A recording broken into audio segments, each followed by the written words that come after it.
Alexis Maki was born on June 18, 1999, in Belleville, Illinois.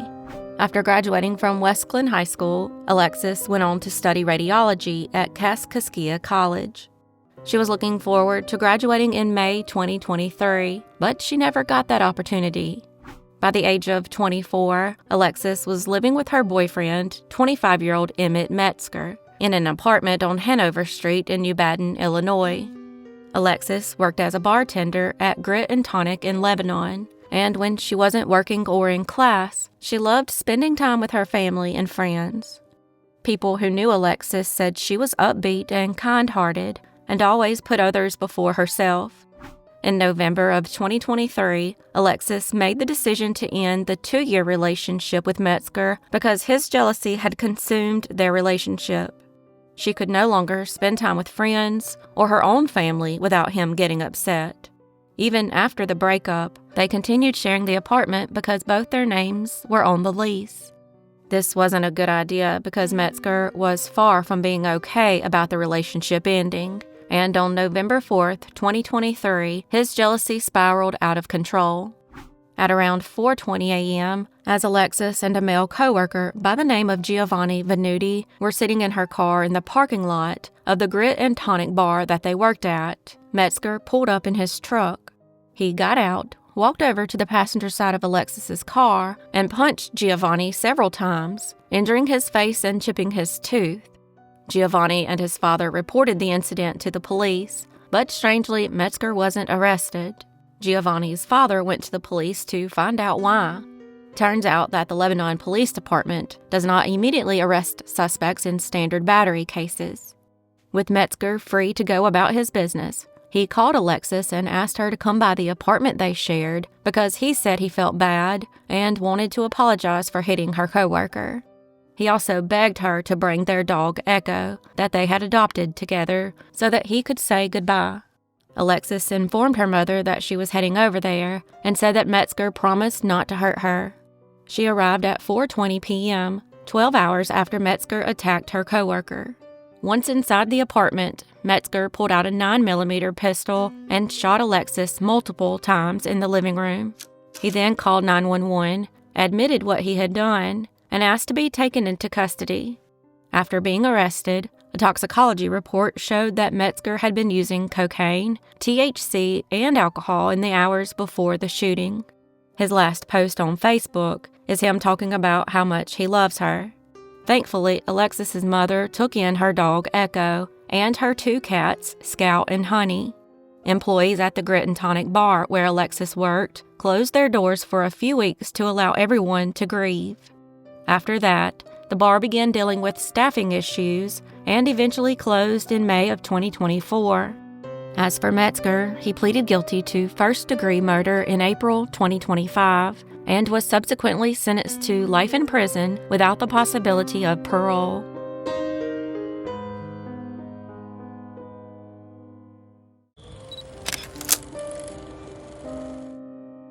Kenia Yulissa Monge was born on January 26, 1992, in Honduras.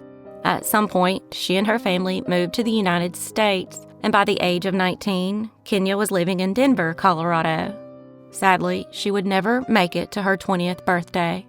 On the night of March 31, 2011, Kenia went out with friends to the 24K Lounge in downtown Denver. While there, Kenia's friend saw her dancing with a man they didn't recognize, but said he was skinny and wearing a baseball cap. She was seen dancing with him for a while, before suddenly disappearing. At that point, they assumed she'd left with him, but had forgotten to get her phone and purse. After leaving, her friends never saw her alive again. After being reported missing, investigators checked the bar's surveillance footage and found that she had indeed left with the man her friends had described. They also checked surveillance footage from a nearby apartment building and saw Kenia entering with the same man. He was later identified as Chad Davis and was subsequently brought in for an interview. He admitted that he had left with Kenia and had taken her back to his apartment. However, he said she was extremely intoxicated and very difficult to deal with. He said once inside they began making out, before she realized she had left her purse and phone behind and insisted she had to leave and go get them. Surveillance footage would back this up, as she can be seen leaving the apartment building alive and alone. She's seen talking to a homeless man who was hanging out in the lobby before walking outside with him. She then walks out of the view of the lobby camera and then strangely disappears. Later that morning, Kenia's friends informed her parents about her disappearance. Thankfully, they had her purse and phone that she left behind. Beyond worried, Kenia's stepfather, Tony Lee, immediately called the police and reported her missing. Unfortunately, because Kenia was an adult, they were told they had to wait 72 hours to file a missing persons report. So Tony came up with a plan to hang missing persons flyers around that area of town. He also checked Kenia's phone, which had a password, but thankfully her sister Kimberly knew it. When Tony looked at her text messages, he found a message that would break the case wide open. The text was from a man named Travis and read, "Hey, this is Travis, the guy who gave you a ride last night. White creepy van. Did you get home okay?"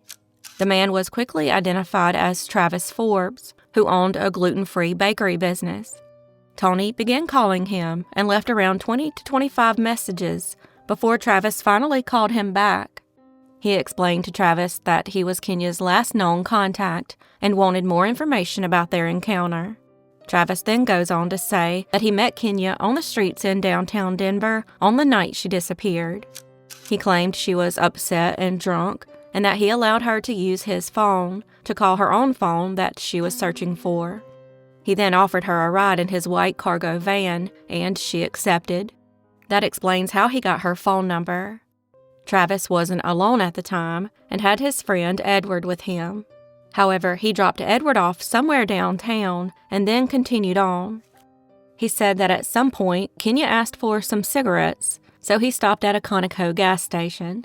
He claimed she got out of the car, saw a man smoking a cigarette, and walked away with him. Travis then offered to meet Tony at the Conoco gas station, and he agreed. On his way, Kenia's mother called the police and informed them of the planned meeting between Tony and Travis. So they rushed over there and actually arrived before Tony and immediately began talking to Travis, who repeated the story of leaving her at the gas station. The only problem with his story was that the Conoco gas station was closed at the time he claimed to have been there.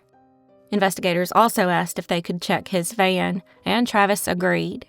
As soon as they opened the door, they were immediately hit with a strong smell of bleach and noticed the carpet had been replaced. They then obtained a search warrant, and during a forensic examination, they were able to collect DNA samples.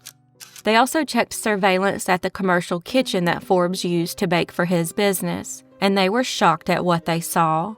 In the footage, Forbes can be seen wearing rubber gloves while wheeling in a large cooler into the kitchen's walk-in freezer. They also noted in the footage that it was held shut with duct tape, and its latch was broken.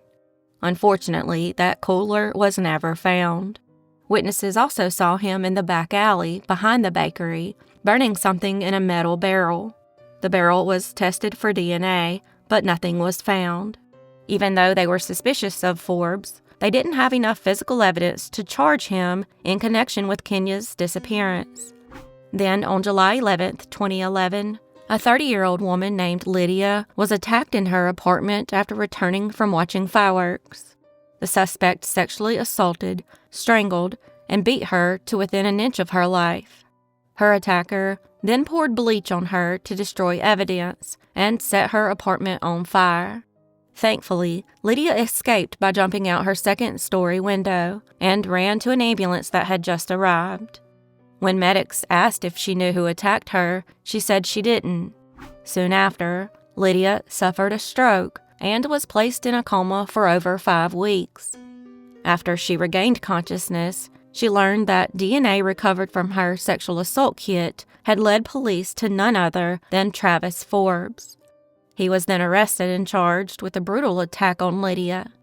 At that point, investigators knew they had the right man in Kenia's disappearance, but they still hadn't found her. So, in August 2011, under pressure from mounting forensic and circumstantial evidence, Forbes accepted a plea deal and confessed to killing Kenia. He said that on the night she disappeared, he'd found her extremely intoxicated and picked her up. He claimed that while in the van, she passed out, and he assaulted her while she was unconscious in the back. When Kenia began to wake up and realized what had happened, she started hitting him. He said he hit her back until she screamed, and then he strangled her to death. He then drove with her body in the back of his van for a day, then placed her remains in a cooler and stored them in a freezer at the bakery where he worked. After finishing his shift, he burned her remains, along with everything she'd touched, and then burned what was left in a shallow grave in a field in Weld County, Colorado, about 40 miles from Denver. On September 7, 2011, as part of his plea deal, he led police to Kenia's remains. The only thing he wanted in return was not to be labeled a sex offender during his prison sentence. In the end, as part of the plea deal, he pleaded guilty to first-degree murder and was sentenced to life in prison without the possibility of parole. He also pleaded guilty to arson and attempted murder in Lydia Tillman's case and was sentenced to 48 years to be served consecutively.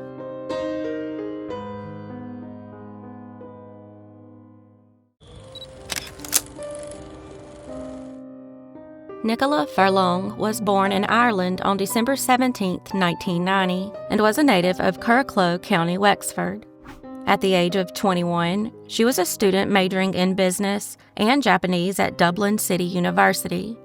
In 2011, she moved to Japan as part of an exchange program with the Takasaki City University of Economics and was set to return to Ireland in July 2012. Sadly, she would never make it back alive. On the night of May 23, 2012, she and fellow Irish exchange student Sarah Maurer took a train to Tokyo to attend a Nicki Minaj concert. Afterward, outside the Tokyo Teleport train station, they met 19-year-old traveling musician Richard Hines, who was from Memphis, Tennessee, along with his 23-year-old dancer and choreographer friend James Jamari Blackston, who was from Los Angeles.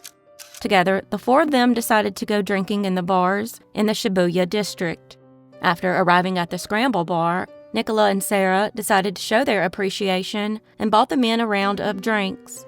Hines and Blackston returned the favor and bought them tequila shots. Sadly, Nicola and Sarah were unaware that the shots had been spiked, allegedly by Hines and Blackston, and it wasn't long before the women were practically unconscious. At 12:50 a.m., the men can be seen rolling the women out in wheelchairs that were provided by the venue and placing them in a taxi. The men then had the driver take them to the Keough Plaza Hotel, where Hines and Blackston were staying. During that ride, the men were unaware that the taxi had a surveillance camera, and it caught them laughing and discussing their plans to sexually assault the women. Hines was recorded saying, "We can F them," and Blackston responded, "We are going to F them and leave them in my room." Once at the hotel, the staff provided wheelchairs for the unconscious women. Hines wheeled Nicola to his room, and Blackston wheeled Sarah to his. Once Hines had Nicola in room 1427, he proceeded to sexually assault her before she regained consciousness and began freaking out. At that point, Hines strangled her to death with a towel from the hotel room in order to keep her quiet. Hotel guests heard the noise and notified staff, who called the police. When officers arrived at 4 a.m., they found Nicola unconscious. She was taken to the hospital, where she was sadly pronounced dead. As for Sarah, she woke up a bit later, still in Blackston's room. She had no memory of the previous hours and noticed her clothes were in disarray. A medical exam confirmed she was sexually assaulted as well. A toxicology report on the two women showed 2 drugs in their systems that are associated with drink spiking, but unfortunately they couldn't prove who actually did it. Regardless of that fact, both men were arrested. 19-year-old Richard Hines was charged with Nicola's murder, and 23-year-old Blackston was charged with the sexual assault of Sarah. Unfortunately, Hines was tried as a minor due to Japanese law that states individuals under 20 are considered juveniles. At trial, Sarah provided testimony saying how she and Nicola had strongly declined Hines' offer to go back to his hotel that night, as they both had long-term boyfriends back in Ireland. She also said that after taking the tequila shot, she had a total memory blackout until she woke up in the hospital the next morning. Hines also testified and tried to claim that Nicola's death was an accident, and he only lightly pressed on her neck after she refused his sexual advances. However, the judges didn't buy it, and he was found guilty of murder, and because he was tried as a juvenile, he was only sentenced to 10 years in prison. Shockingly, he wasn't charged with sexual assault. Blackston was also found guilty and sentenced to 3 years in prison with labor for the sexual assault charge. He was also convicted of a separate sexual assault allegedly carried out by him on another young Brazilian woman in Kofu, Japan, a few months prior. Hines carried out the full term in Fuchu prison in Tokyo's western suburbs after reportedly showing no remorse for his crime, and was released on November 19, 2022. He now posts on Facebook about going on tour with other musical artists and videos of himself playing the piano in church. To this day, he continues to receive praise from his fans, who repeatedly call him a good person. As for Blackston, he was freed in 2015 after serving the full 3-year sentence and has since returned to his life in Los Angeles and reportedly got married. In late 2015, he appeared as a backup dancer in the video for the Chris Brown single Wrist, and in early 2016, Blackston posted on Instagram to thank all those who supported him when he was incarcerated in Japan, while simultaneously dismissing the case as an unfortunate imbroglio all around. The real tragedy in this case was that Nicola and Sarah ever crossed paths with those two men.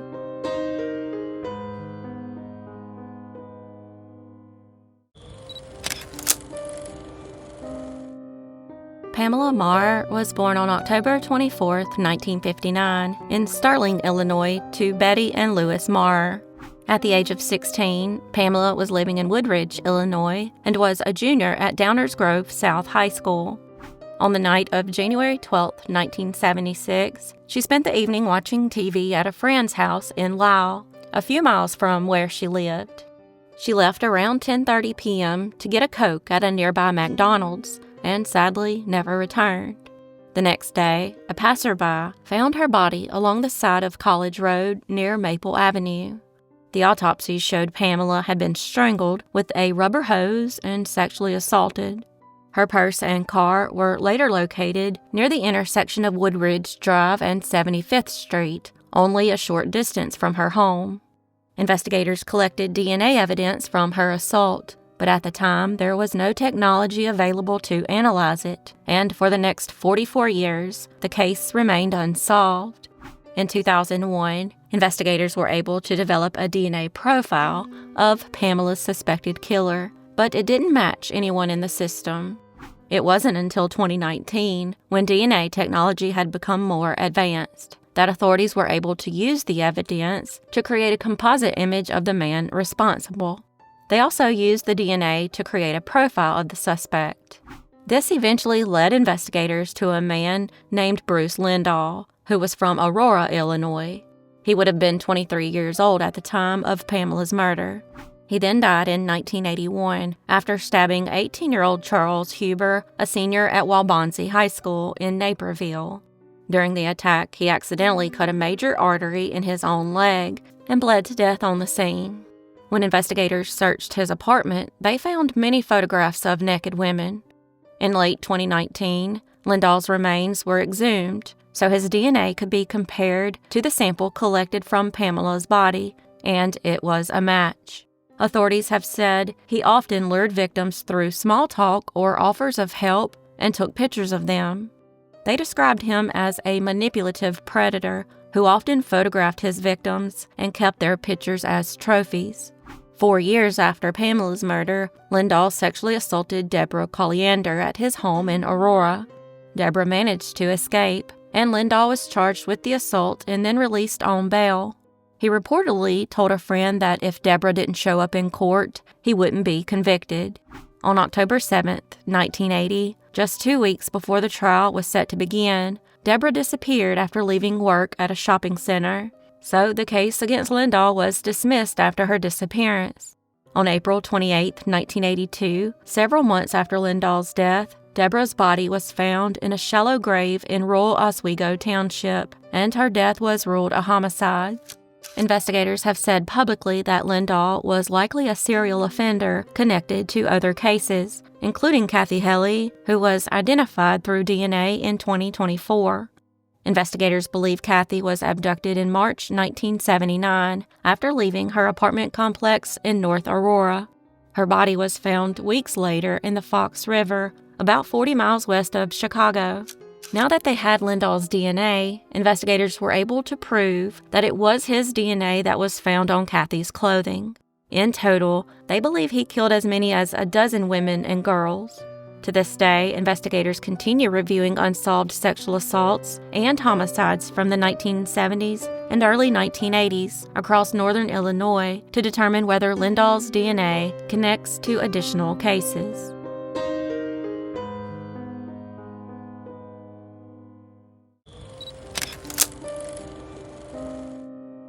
Zachary Jackson grew up in Modesto before moving to the Bay Area of California. At the age of 30, he was a father of a 1-year-old son and a 4-year-old daughter, living in the unincorporated Hayward area of California. He and the children's mother, Veronica Fonseca, were separated and had gone through a bitter custody battle that left Veronica with custody of their son and Zachary with custody of their daughter. Not long after, in the summer of 1993, Zachary strangely stopped communicating with his relatives. 3 days later, on June 17th, they went to his home and sadly found him shot to death inside. Initially, his landlord was investigated because they'd been involved in some dispute, but he was eventually ruled out. Veronica was interviewed several times during the initial investigation, but at the time, nothing led investigators to believe she was involved. However, Anthony Fox, the man she was now dating, was never questioned. This was due to investigators believing the landlord had something to do with Zachary's death. Unfortunately, without any viable leads, the case went cold. Then, over 20 years later, in 2014, a tipster called the police and said they knew who was responsible for the crime. The tipster then went on to name none other than Veronica Fonseca and Anthony Fox. However, there was still no movement on the case. Then, in 2021, another anonymous tip was made to the Alameda County Sheriff's Department. Once again, Veronica Fonseca and Anthony Fox were identified by the tipster as being involved. Another 4 years passed until 2025, when the department decided to allocate a significant amount of investigative resources to the case. This time, they found witnesses to be more cooperative, and they told a similar story to what both tipsters said. Over the next several months, detectives worked with agencies in multiple states, including the California Department of Justice, the FBI's Oakland Field Office, and police departments in New Orleans, Sioux City, and New York. All their hard work paid off, and on November 6, 2025, 54-year-old Veronica Fonseca was arrested by the U.S. Marshals Fugitive Task Force at her home in Queens, New York. That same day, 56-year-old Anthony Fox was arrested in Iowa after leaving his home on foot. Both were charged with murder and first-degree residential burglary. Investigators believe that they were both present when Zachary was murdered, but that Fox pulled the trigger. At this time, they are awaiting extradition back to California, where hopefully justice will prevail. But as usual, they are innocent until proven guilty.